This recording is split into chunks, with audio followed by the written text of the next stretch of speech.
Since last I stood behind this battered lectern and looked out upon some of these self-same faces I see here before me tonight, I've traveled far and wide and well outside my customary orbit in pursuit of truth and beauty and somewhat to keep body and soul together. And if someone were to ask me what sort of year was Anno Domini 2013, and I were to answer offhand, they would receive a mixed review from me at best, or at least standing here at the end of the cycle and measuring myself within this space that I occupy every year. On this day, I feel at least an inch shorter. Perhaps an inventory is in order.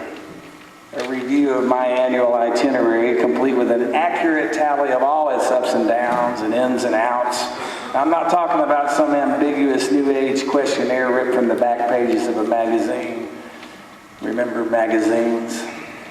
But a singular accounting cascading down the page to a bottom line, one inevitable definitive factor, positive or negative, an up and down vote, yay or nay, 2013, year of the snake, banner year or bust. Well, it's been a long, hard year. Lots of miles, hurt feelings, broken hearts, and hard words, most of which I wish I had back right now. That being said, when little more than a fortnight had passed since last we met in this place, I stood slack-jawed upon the Mount of Olives looking down upon Jerusalem, Dome of the Rock atop the Temple Mount, Church of the Holy Sepulchre peeking up from behind, all encircled by the walls the Crusaders built and unfolding like a museum diorama at my feet. Only it wasn't.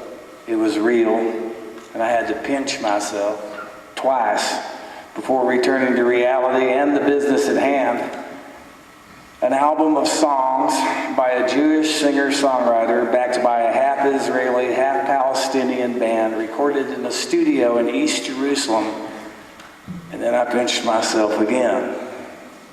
From there, I journeyed west to London, pressed for my own record in the inevitable tour, sit in a hotel room and answer the same questions over and over again and try to sound like I'm making it up as I go along.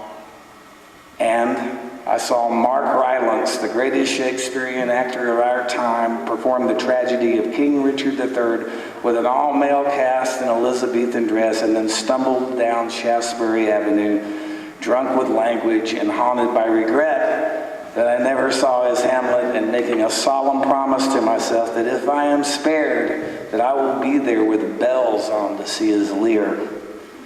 I returned to these shores to even more press, and a low-budget movie shot in the Carolina monsoon, froze my ass off, and the food sucked, and God knows if anyone will ever see it.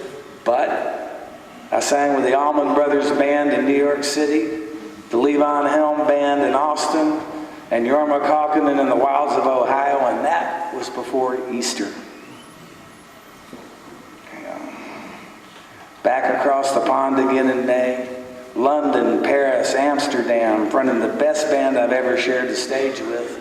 Dublin, Belfast, Bruges, Berlin. Places most people only dream about. And recently, it occurred to me that I can't even imagine not seeing Paris at least once every 18 months.